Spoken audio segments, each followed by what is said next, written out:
সে আমি আল্লাহ আমার কাছে আমার দয়া বড় বলেছে, আমি আল্লাহ তার জীবনের পাখার পাখার গুনাহটাকে ক্ষমা করে দিই। আমি আল্লাহ তাকে আমার রহমতে দয়ার জান্নাত দিয়ে দিলাম।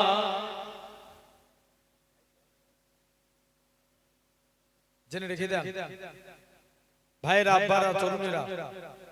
তথাপিও আজ আমি সেই সুন্দর নবিয়ানা মাহফিল জান্নাতের বাগানে বসেছি। আসেন আমরা নবীকে চিনব, বলেন ইনশাআল্লাহ। জোর করে বলেন। জেনে রেখে দেন ভাই, দিনে যদি আমরা একটা সুন্নত মানি, বছরে কটা মানা হবে? 365টা দিন ছেড়ে দেন, মাসে একটা মানবেন, বছরে 12টা। তাহলে নবীকে মানতে গেলে নবীর সুন্নতকে ভালোবাসতে হবে। কাকে? নবীর সুন্নাত। আল্লাহ নবী বলেন, মান হাব্বা সুন্নতি, যে আমার সুন্নাতকে ভালোবাসলো, ফাকাদ আহাব্বানি, সে যেন আমি নবী আমাকে ভালোবেসে নেবে। জোরে বলবেন না। ওমান আহাব্বানি, যে আমাকে ভালোবাসলো, কানা মাই ফিল জান্নাত, আমি রাসূল কথা দিলাম তাকে জান্নাতে না নিয়ে যে আল্লাহর দয়ার জান্নাতে আমি নবী যাব। জোরে বললেন না। তাহলে সেই নবী অন্তর দিয়ে দেখেন, যারা মুহাব্বত করেছিল, দেখেন ইমামে ইহুদির এক পণ্ডিত আলেম সমাজকে 4টে প্রশ্ন করেছিল। কটা? এক নাম্বার, বলো তো তোমার আল্লাহ বর্তমানে কি করে? আল্লাহ কি করেন? তোমার আল্লাহর আগে কে আছে? আল্লাহর আগে কে আছে? তোমার আল্লাহ একা তামাম পৃথিবীকে কেমন করে কন্ট্রোল করে? তোমাদের নবী যে মিরাজে গিয়েছিল, প্রথম আসমান ভেদ করে আরশে মুআল্লায় গিয়েছিল, প্রথম আসমানের কোন গেট ভেদ করে আরশে মুআল্লায় গিয়েছিল? কটা প্রশ্ন হলো? 4টে। কেউ উত্তর দিতে পারে না। ইমামে আজম বলছে হুজুরের বয়স ছিল 13 বছর।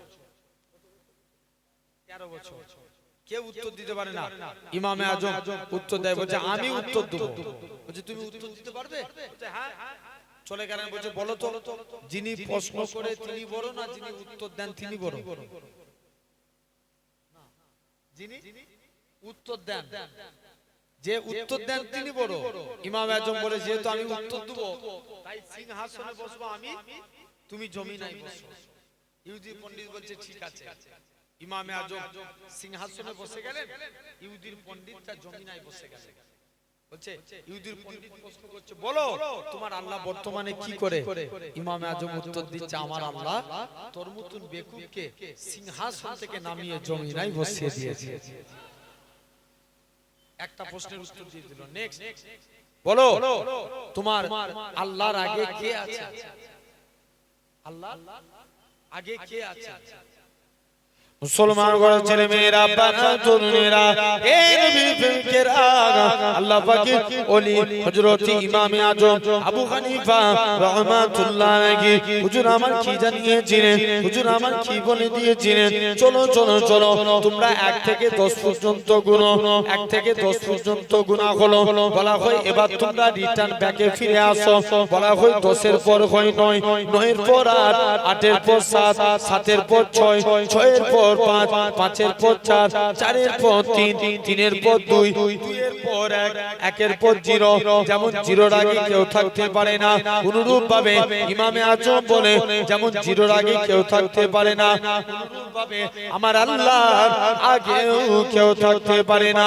ও যুবকেরা, কোন ইমামে আজমকে 3 নাম্বার প্রশ্ন করা হলো, বলো তো দেখি তোমার আল্লাহ একা তামাম পৃথিবীকে কেমন করে কন্ট্রোল করে? ইমামে আজম বলে, চলো চলো চলো, তোমরা আমাকে একটা বাড়িতে নিয়ে চলো। গোটা বাড়ির দরজা জানালা সব বন্ধ করে দিলেন। ইমামে আজম বলে, এবার চলো তোমরা আমাকে একখানা বাড়িতে নিয়ে যাই। গোটা বাড়ির দরজা জানালা সব বন্ধ হয়ে গেল। ইমামে আজম মাঝখানে একটা মশাল জ্বালিয়ে দিলেন।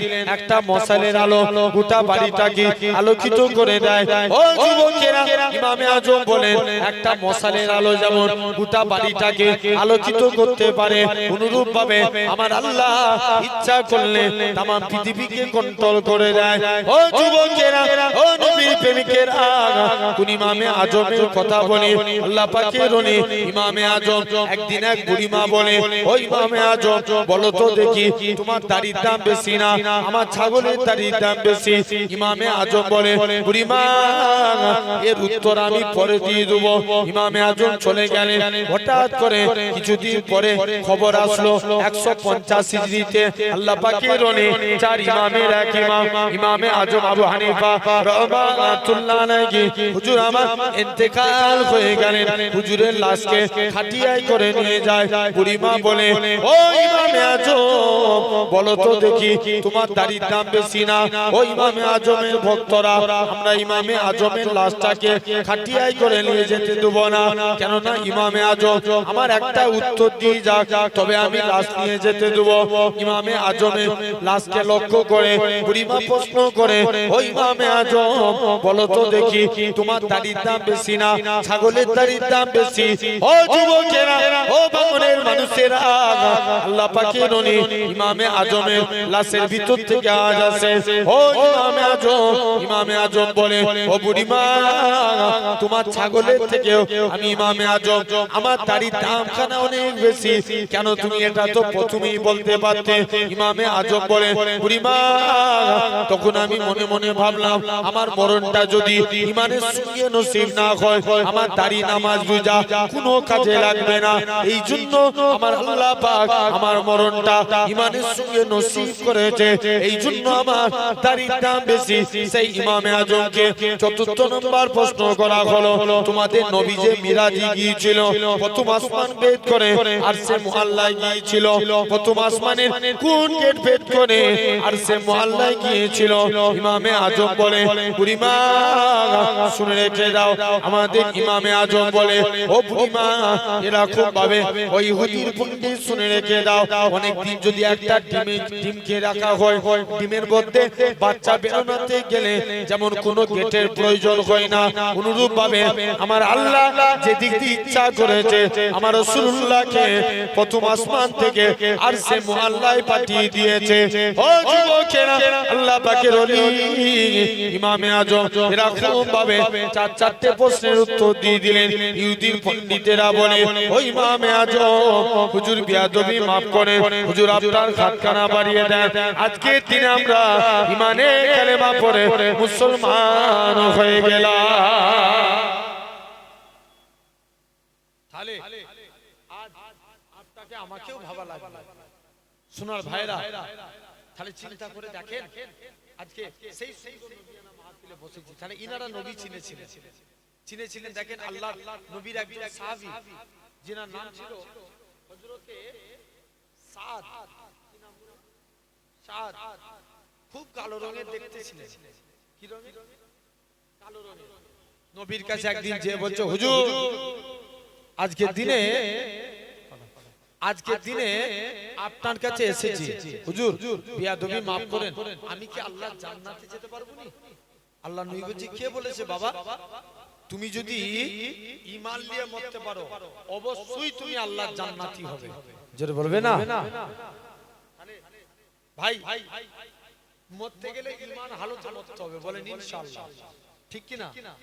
আসেন আমি একটু পরে আলোচনা করছি। আসেন হযরতে সাদ খুব কালো রঙের দেখতে বলে কেউ তাকে যেখানে বিয়ের প্রস্তাব দেয় কেউ বিয়ে করতে চায় না। নবীর কাছে মন খারাপ, হুজুর কালো বলে ওই জন্য ভেবেছি হয়তো জান্নাতেও যেতে পারবো না, কেউ আমাকে বিয়ে করতে চায় না। তো আল্লাহ নবী বলছে এই ব্যাপার, নবী একটা চিঠি লিখে দিলেন। আমি এটা পড়েছিলাম তানবিয়াহুল গাফিলিন কিতাব থেকে, এই হাদিস শরীফ জেনে রেখে দেন। আপনার হযরতে সাদ চিঠিটা নিয়ে অমুক জায়গায় একজনের বাড়িতে চলে যাও, মেয়ের বাড়িতে গেলে ইসলামী শরিয়াতের নিয়ম কারো বাড়িতে গেলে তিনবার হযরতে সাদ যে তিনবার সালাম দেয়, আসসালামু আলাইকুম, সালামের উত্তর আসলো, সাদ জবাব দিচ্ছে, কি ব্যাপার? মেয়ের বাবা বলছে, কি ব্যাপার হুজুর? আল্লাহর নবী পাঠিয়েছে আপনাদের কন্যার সঙ্গে আল্লাহ নবী আমার বিবাহ দিয়েছে। মেয়ের বাপ বলছে মাথা খারাপ, তুমি এত কালো কুৎসিত লোক, তোমার সঙ্গে আমার মেয়ের বিয়ে দেব? ইম্পসিবল, ইমানা যাবে না, পালাও। হযরতে সাদ কে তাড়িয়ে দিয়েছে। মনটা খারাপ, মন খারাপ করে নবীর দরবারে এসে হাজির। মেয়েটা এখন জিজ্ঞেস করছে, আব্বা ওই কালো রঙের ব্যক্তিটা কি জন্য এসেছিল? মেয়ের বাপ তখন বলে, মারে ওই কালো রঙের ব্যক্তিটা তোমাকে বিয়ে করতে এসেছে, ওকে নাকি আল্লাহ নবী পাঠিয়েছে। মেয়ে তখন বলে, আব্বা যে বিয়েতে আল্লাহ এবং তার রাসূল রাজি, আমি মেয়েও সে বিয়েতে রাজি। মেয়ে যখন এই কথা বলে দিয়েছে, এখন মেয়ে বলছে যাও, চলে গেছে। মেয়ের বাপ এখন বলছে, আব্বা যে বিয়েতে আল্লাহ এবং তার রাসূল রাজি, আমি মেয়েও তো সে বিয়েতে রাজি। মেয়ের বাপ আস্তে আস্তে করে এখন নবীর দরবারে এসে হাজির। হুজুর বিয়াদবি maaf করেন, আমি বুঝতে পারিনি সাদকে তাড়িয়ে দিয়েছি। হুজুর আজকের দিনে আপনার সাদের সঙ্গে আমার কন্যার বিবাহ দিয়ে দিলাম। জোরে বললেন না? আল্লাহ নবী বিয়েতে দিরহাম ধার্য হয় না? সাদের বিয়েতে 400 দিরহাম মোহর ধার্য হলো। 400 দিরহাম। হযরতে সাদ মনে মনে চিন্তা করছে, ইয়া রাসূলুল্লাহ, হাবিবাল্লাহ, হুজুর বিয়াদবি maaf করেন, হুজুর আজকের দিনে আপনার কাছে এসেছি, হুজুর বিয়াদবি maaf করেন, আপনার সাদকে আমি তাড়িয়ে দিয়েছি, হুজুর যান। সাদ বলছে, হুজুর আমি তো বিয়ে করব, কিন্তু দিন মোহর আদায় করব, আমার কাছে আদায় করার মতন টাকা নাই, কি করব? আল্লাহ নবী বলছে, এই ব্যাপার, চলে যাও আমার জুননুরাইন উসমান গনির কাছে যাও। কোন উসমান গনি? এক সাহাবী, দুইটা সমস্যা ছিল। কটা? দুইটা। মেয়ের বিয়ে দিবে, দেখবেন আমার সমাজ এলাকাতেও হয়, মেয়ের বিয়ের পরে মেয়েরা হাতে চুড়ি পরে না? আরবের সিস্টেম দেখবেন, যারা বিধবা নারী হাতে চুড়ি পরে, কথা কথা নাক ছাবি কি করে দেয়? খুলে দেয়, ফেলে দেয়। স্বামী মরে যাওয়ার সাথে সাথে তাদের হাত থেকে চুড়ি ভেঙে দেয়া। তো আরবের সিস্টেম ছিল, যারা বিধবা নারী তারা গায়ে আতর মাখতে পারবে না, আতর মাখতে পারবে না। আর রাসূলুল্লাহ আব্বা আব্দুল্লাহ ইন্তেকাল হয়েছে। আব্দুল মুত্তালিব খবর পাচ্ছে, আমিনার শরীর দিয়ে এমন খুশবু বেরোয়, গোটা মক্কার জমিনে ছড়িয়ে যায়। জোরে বলবে না? সবাই মিলে যে বলছে, আব্দুল মুত্তালিব আর আব্দুল মুত্তালিবের স্ত্রী যে বলছে, আমিনা তুমি কোথা থেকে খুশবু পাও? আমিনা বলে, আব্বা এটা আমার খুশবু না, আমার পেটেরটা খুশবু। আমি আমিনা যখন বাড়ি থেকে বের হই, আকাশের মেঘগুলো ছায়া করে নিয়ে যায়। আমি আমিনা যখন গরম মরুভূমির উপরে পা রাখি, আব্বা আমার পা রাখতে দেরি, বালি ঠান্ডা হতে দেরি হয় না। আমি আমিনা যখন পাথরের উপরে পা রাখি, পা রাখতে দেরি, পাথর ঠান্ডা হতে দেরি হয় না। আমি আমিনা কুয়ার কাছে চলে যাই, কুয়ার পানি থাকে নিচয়, আমি আমিনা যাওয়ার সাথে সাথে অটোমেটিক কুয়ার পানি উপরে উঠে যায়। মক্কার মেয়েরা বলে, আমিনা তুই কুয়ার কাছে চলে যাস না, চলে গেলে কুয়ার পানি নিচয় নেমে চলে যাবে। আব্বা শুধু তাই নয়, যেদিন থেকে আমার পেটে বাচ্চা আসে, ঘরের দেয়ালগুলো আমায় সালাম দেয়, মা আমিনা তুঝে সালাম। জোরে বলে। আরবের সিস্টেম বিধবা নারীরা আতর মাখতো, আর আমার এলাকার সিস্টেম বিবাহ এই আতর মাখতে পারতো না, আর বিবাহিত নারীরা আতর মাখতো। আমার এলাকাতেও সিস্টেম, বিবাহিত নারীরা হাতে কি করে চুড়ি পরে। এখন মেয়ের বিয়ে দিবে, নবীর দরবারে এসে, হুজুর আমার মেয়ের বিয়ে দিবে, একটু আতরের প্রয়োজন। আল্লাহ নবী বলছে, এই ব্যাপার, যাও বাড়ি থেকে একটা শিশি আনো। শিশি নবী ঘেমে গেলেন, ঘামগুলো ভরে দিয়ে বলছে, যাও বাবা এগুলো নিয়ে যে তোমার মেয়ের শরীরে মাখিয়ে দাও। আর নবীর ঘামগুলো নিয়ে যে মেয়ের শরীরে মাখিয়ে দিয়েছে। মেয়ের শরীর দিয়ে মুস্কে আম্বরের থেকেও বেশি খুশবু চালু হচ্ছে। জোরে বললেন না? নেক্সট দ্বিতীয় সমস্যা, হুজুর মেয়ের বিয়ে দিবে, একটু টাকা পয়সার প্রয়োজন। আল্লাহ নবী বলছে, এই ব্যাপার, চলে যাও আমার জুননুরাইন উসমান গনির কাছে যাও। উসমানের কাছে গেলেন। উসমান নবী সাহাবীকে দান চাইতে পাঠিয়েছে, যে দেখে উসমান গনি পিঁপড়ের মুখ থেকে খাবার সরাচ্ছে, পিঁপড়ার মুখ থেকে, লজ্জায় নবীর কাছে এসে হাজির। দ্বিতীয় দিন আবার গেছে, বস্তা থেকে তুলো উড়ে যায়, তুলোগুলো ধরে ধরে বস্তায় ভরে। দ্বিতীয় দিনও আবার চলে এসেছে, কি ব্যাপার হুজুর, উসমানের কাছে গিয়েছিলাম, আমি রিটার্ন ফিরে এসেছি। লজ্জায় চাইতে পারে, আল্লাহ নবী বলেছে যাও উসমানকে ডেকে দিয়ে এসো। স্বাভাবিক, হুজুর এলে আমরা দোয়া চাই না, হুজুর দোয়া করবেন আল্লাহ যেন আমাদের রুজিতে বরকত দেয়।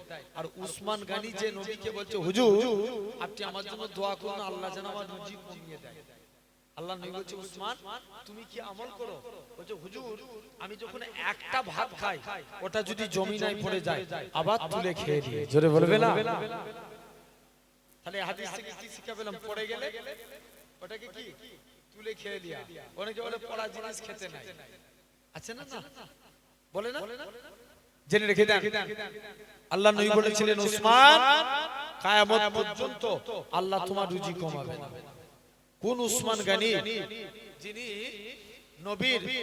নবীর দরবারে আল্লাহ নবী দ্বিতীয় দিন মানে দুবার ফিরে এসেছে, তৃতীয় দিনের দিনে সাহাবীকে উসমানের কাছে পাঠালেন। একবার যে চেয়েই দেখো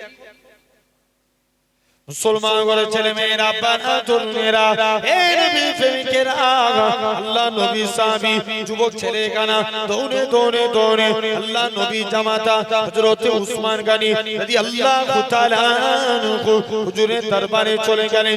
উসমান আল্লাহ নবী পাঠিয়েছে তুমি আমার মেয়ের বিয়ে দেব, তুমি আমায় কিছু দান করো। উসমান গনি বলে সাহাবী চলে যাও, অমুক জায়গায় আমার উট বুঝাই করে মাল এসেছে, তোমার যেটা মনে হবে সেটা তুমি নিয়ে নাও।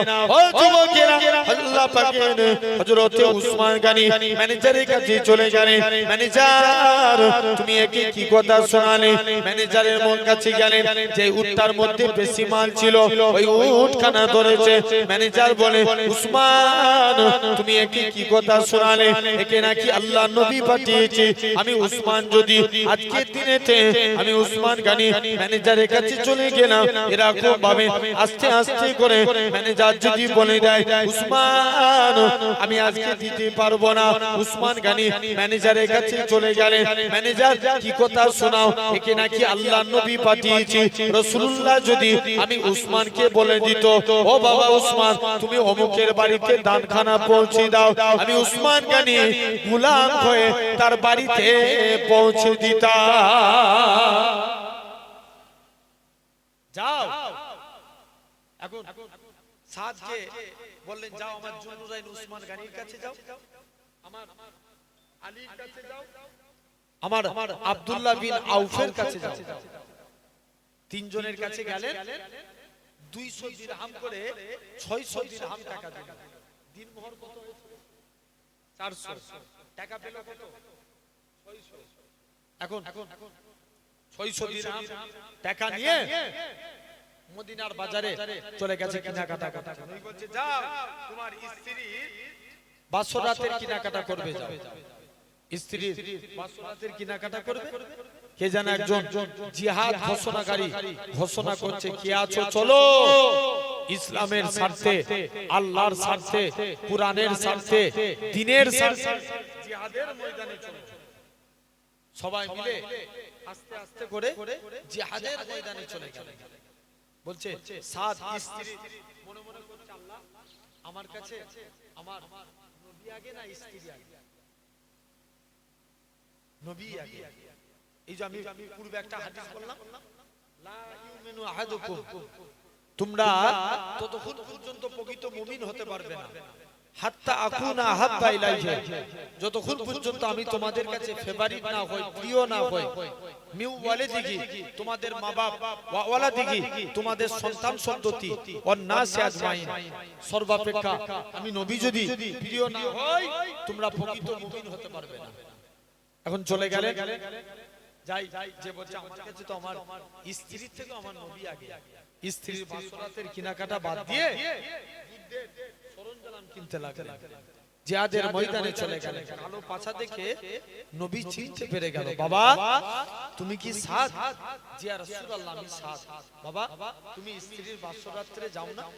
বলছে হুজুর কি বলবো, আপনার প্রেমে আপনার মহব্বতে আল্লাহকে খুশি করার জন্য আমি জিহাদের ময়দানে চলে এসেছি। আর একটু জোরে বলো, জিহাদের ময়দানে চলে এসেছি। আল্লাহ নবী বলছে এই ব্যাপার, যাও হযরতে আল্লাহ নবীর সাহাবী হযরতে সাদ রাদিয়াল্লাহু তাআলা আনহু তিনি কি করলেন, আস্তে আস্তে করে দৌড়ে দৌড়ে চলে গেলেন। বলছে যাই আজকের দিনে দেখি আল্লাহ নবীর সাহাবী সাদ জিহাদের ময়দানে যুদ্ধ করতে করতে শহীদ হয়ে ইন্তেকাল হয়ে গেলেন। নবী দোয়া চাইলেন, আল্লাহ আমার সাদের মনের আশাকে পূর্ণ করো। দাফনস্থ করলেন। নবী একবার কবরের দিকে তাকিয়ে কাঁদছেন, আবার লজ্জার সহিত মুখটাকে ঘুরিয়ে ফেললেন। সাহাবা হুজুররা জানতে চাইল, ইয়া রাসূলুল্লাহ আপনার এই কান্না এবং হাসির কারণটা একটু জানতে চাই। মুসলমান করে ছেলে মেয়েরা, বাবা তরুণেরা, হে নবী প্রেমিকেরা, আল্লাহ নবী কি জানিয়েছিলেন? ও বাবা সাহাবীরা শুনে রেখে দাও, ও বাবা সাহাবীরা জেনে রেখে দাও, বাবারা শুনে রেখে দাও। আজকের দিনেতে আমি নবী কেন আমার সাদের কবরের দিকে তাকিয়ে তাকিয়ে আমি নবী কেন কাঁদতেছিলাম? কেননা আমার সাদের কবরটাকে আমার আল্লাহ পাক বেহেশতের গোলাপ ফুলের বাগান বানিয়ে দিয়েছে। তবে আর রাসূলুল্লাহ হাবিবাল্লাহ হুজুর আপনি কেন লজ্জার সহিত মুখটাকে ঘুরিয়ে কেন আসতেছিলেন? আল্লাহ নবী বলে, ও বাবা সাহাবীরা, কেন না আমার সাদ কালো বলে দুনিয়ার কোন মেয়ে আমার সাদকে বিয়ে করতে চাইতো না। কেন না হযরতে বিলাল ছিল কালো, বিলাল কালো বলে সাহাবা হুজুরা বিলালের সঙ্গে মুসাফা করত না, মুআনাকা করত না। হযরতে বিলালের অন্তরে দুঃখ হতো, আল্লাহ আপনি আমায় কালো করেছেন বলে কেউ আমার সঙ্গে মুসাফা করে না, কেউ মুআনাকা করে না।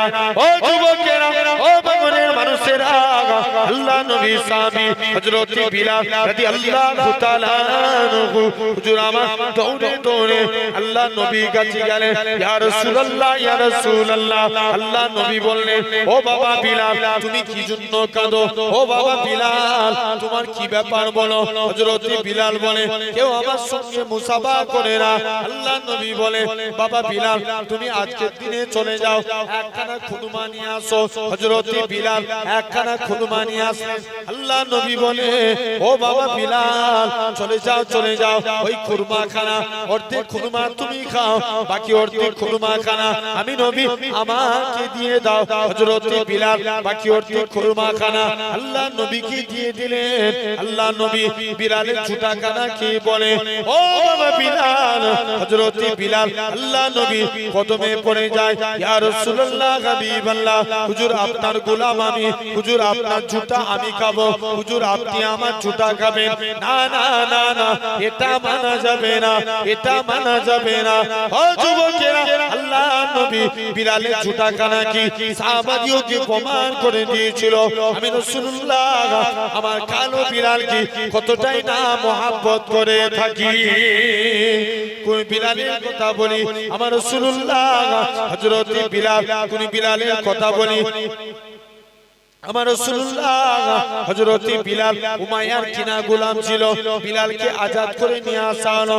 বিলাল আজান দিত, কিছু এরকম ভাবে কিছু সাহাবীরা আল্লাহ নবীর দরবারে নালিশ করে, ইয়া রাসূলুল্লাহ হাবিবাল্লাহ বিলালকে আজান দেয়া থেকে বরখাস্ত করে দেন, কেন না বিলালের কণ্ঠস্বর জড়িয়ে যায়, বিলালের গলা জড়িয়ে যায়। আল্লাহ নবী বলে, ও বাবা সাহাবীরা ঠিক আছে।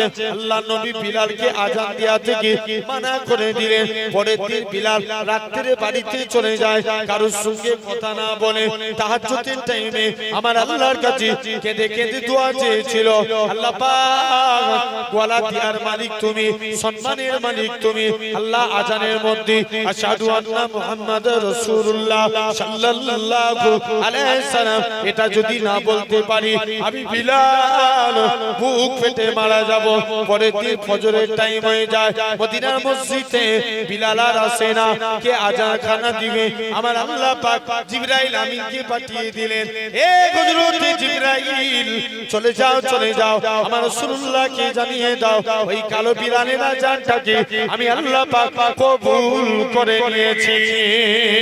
কোন বিলালের কথা বলি? আমার রাসূলুল্লাহ হযরত বিলাল, উমাইয়া এরা খুব ভাবে হযরত বিলাল কাবা শরীফে আল্লাহ নবী কাবাকে পুনর্নির্মাণ করলেন, হযরত বিলালকে কাবার ছাদে তুলে দিলেন। এ হযরত বিলাল কাবার ছাদ উঠে যাও, কাবার ছাদ উঠে যে আজান দাও। হযরত বিলাল বলতে লাগি, ইয়া রাসূলুল্লাহ হাবিবাল্লাহ, কখনো মদিনা শরীফ থেকে কাবা থেকে মুখ করে আজান দিয়েছি, কখনো বাইতুল মুকাদ্দাসের দিকে মুখ করে আজান দিয়েছি। ইয়া রাসূলুল্লাহ হাবিবাল্লাহ, হুজুর আজকে আপনি আমি বিলালকে কাবার ছাদে তুলে দিয়েছেন, আমি কোন দিকে ফিরে আজান দেব? আমার রাসূলুল্লাহ কি বলেছিলেন, হে হযরত বিলাল, তুমি কি আমি নবী আমায় দেখতে পাচ্ছ না? আমার দিকে ফিরে আজান দাও। আমার রাসূলুল্লাহ কে আল্লাহ পাক কাবা বানিয়েছে। আল্লাহ নবী বলছে, বাবা আমি নবী কেন লজ্জার সহিত মুখটাকে ঘুরিয়ে নিয়েছিলাম? কেননা আমার সাদ কালো বলে কোনো মেয়ে তাকে বিয়ে করতে চাইতো না, কিন্তু আল্লাহ আমার সাদের কবরে অগণিত হুর নাজিল করে দিয়েছে। ও কি মহব্বত দেখেন! তাহলে আমরা নবীকে এই ধরনের ভালোবাসবো, বলেন ইনশাআল্লাহ। জোর করে বলে আসেন। তাহলে আমরা যদি দিনে একটা সুন্নত মানি, বছরে 12টা, মাসে দিনে একটা মানলে বছরে 12টা হবে 365, আর মাসে একটা মানলে বছরে 12টা। জেনে রেখে দেন, মাসে একটা করে মানে আমরা দেখবেন অনেকে ভাত খায়, হ্যাঁ কি না? যখন ভাত খাবেন মাকে ডেকে বলবেন, মা আমাকে দস্তরখান বিছিয়ে দাও, না আমি ভাত খাবো না। যাদের বিয়ে হয়ে গেছে স্ত্রীকে ডেকে বলবেন, স্ত্রী আমাকে দস্তরখান বিছিয়ে দাও, না আমি ভাত খাবো না। জানবেন এই দস্তরখান বিছিয়ে ভাত খাওয়া নবী পাকের সুন্নাত। জোরে বলবেন না, কি বিছিয়ে খাওয়া? দস্তরখানা বিছিয়ে। জেনে রেখে দেন। তাহলে আজ আপনাকেও ভাবতে হবে, হযরতে আনাস আল্লাহর নবীর একদিন খেয়ে আনাসের দস্তরখানে কিছু খেয়ে হাত মুছেছে। কার দস্তরখানে? আনাসের দস্তরখানে। আল্লাহর নবী বলছে, বাবা আনাস, তুমি আমি নবী আমার কাছে চাইবে না? হুজুর মন চাই কিন্তু চাই কেন রে? হুজুর আমার মা নিষেধ করেছে। দৌড়ে দৌড়ে মায়ের কাছে গেলেন, মা নবী তো কিছু চাইতে বলছে, নবীর কাছে কি চাইবো? মা বলে, বাবা চাইতে যদি হয় মুস্তাফা নবীর কাছে দিয়ে আল্লাহ জান্নাতে ডান দিকের জায়গাটা চেয়েছে। আর একটু জোরে বলা গেল না? মা ডান দিকটা না পেলে বাম দিকটা নিবে, যাও নবীর কাছে চলে যাও। মুসলমান ঘরের ছেলে মেয়েরা, আব্বারা, তরুণেরা, হে নবী প্রেমিকেরা, আল্লাহ নবী সাহাবী হযরতে আনাস রাদিয়াল্লাহু তাআলা আনহু হুজুর আমার দৌড়ে দৌড়ে আল্লাহ নবী হুজরা মুবারকে গেলেন। ইয়া রাসূলুল্লাহ হাবিবাল্লাহ, হুজুর ডান দিক চাইলাম, এটা তো পেলাম না। হুজুর বাম দিক চাইলাম, এটা তো পেলাম না। আল্লাহ জান্নাতে সামনের দিকে জায়গাটা চাই। আল্লাহ নবী কি বলেছিলেন? ও বাবা আনাস, চলে যাও চলে যাও। হুজুর ডান দিক চাইলাম, বাবা এটা দেয়া যাবে না, অন্য কাউকে দিয়েছি। হুজুর বাম দিকটা দেন, এটাও দেয়া যাবে না, বাবা অন্য কারো। হুজুর সামনের দিকে। আল্লাহ নবী বলে, বাবা আনাস আবারও চলে যাও। আবারও আনাস মায়ের কাছে চলে গেলেন। ও জনম দুঃখী মা, মা গো, আল্লাহ নবী জান্নাতে, আল্লাহ নবী ডান দিকে জায়গা চাইলাম, এটা তো পেলাম না।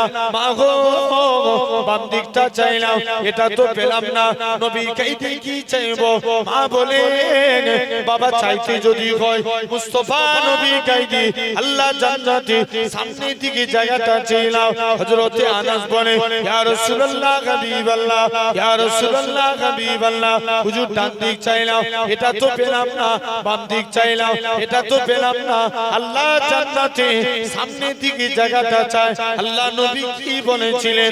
ও বাবা আনাস, মনে কষ্ট নিও নি বাবা, মনে দুঃখ লিওনি আমি রাসূলুল্লাহ জানিয়ে দিলাম আল্লাহ জান্নাতে সামনে দিকে জায়গাটা আমি নবী তোমার জন্য রেখে দিয়েছি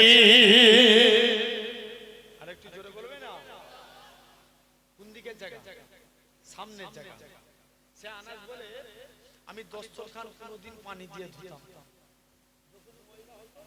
আগুনে ফেলতাম কাপড় আগুনে ফেললে কি হবে পুড়ে যাবে আনাস বলে আমি যখনই দস্তরখান ময়লা হতো আগুনে ফেলে দিতাম আগুন থেকে তুলে নিতাম দস্তরখান পরিষ্কার সাহাবারা বলে আনাস তুমি এই জাদু শিখলে কোথায় বলে এটা জাদু না এটা মুস্তাফা নবীর হাতের ছোঁয়া আর একটু জোরে বলা গেল না কার হাতের ছোঁয়া নবীর হাতের ছোঁয়া তাহলে সেই নবীকে আমরা অন্তর থেকে ভালোবাসবো বলো ইনশাআল্লাহ জোর করে জেনে রেখে দেন সোনার ভাইরা আব্বারা তরুণেরা তাহলে কাজে কাজী আপনাকে আমাকে আল্লাহ কবুল করে নেন তাহলে আমরা যখন ভাত খাবো কি বিছিয়ে দস্তরখানা বলেন ইনশাআল্লাহ এগুলো তো জীবদ্দশায় ঘটেছে নবী একদিন নবী কত মাকামওয়ালা নবী পেয়েছি দেখেন সেই নেতা আপনি আমি পেয়েছি আল্লাহ নবী একদিন ইস্তেজা করবে ইবনে আব্বাসকে ডাকছে বাবা আব্বাস যাও না ওই যে দূরে ঝাউ গাছগুলো আছে ওই গাছগুলোকে আমি নবী আমার কাছে ডাকো ইবনে আব্বাস গাছের কাছে চলে গেছে গাছ আল্লাহ নবী তোমায় ডাকছে কে ডাকে আল্লাহ নবী কাছে আসবে আসবেই তো কত মাকাম দেখেন আমরা আল্লাহ বলছে আমি সব নবীর একটা করে গুণ দিয়েছি যাও আমার হাবিবের মধ্যে 20টা নবীর গুণ ভরে দিয়েছি জোরে বলে 20টা এক নাম্বার গীত গুণে আতুহু খুলুকা আদম মারিফাতা সিস সুজআতা নূ খুল্লাতা ইব্রাহিম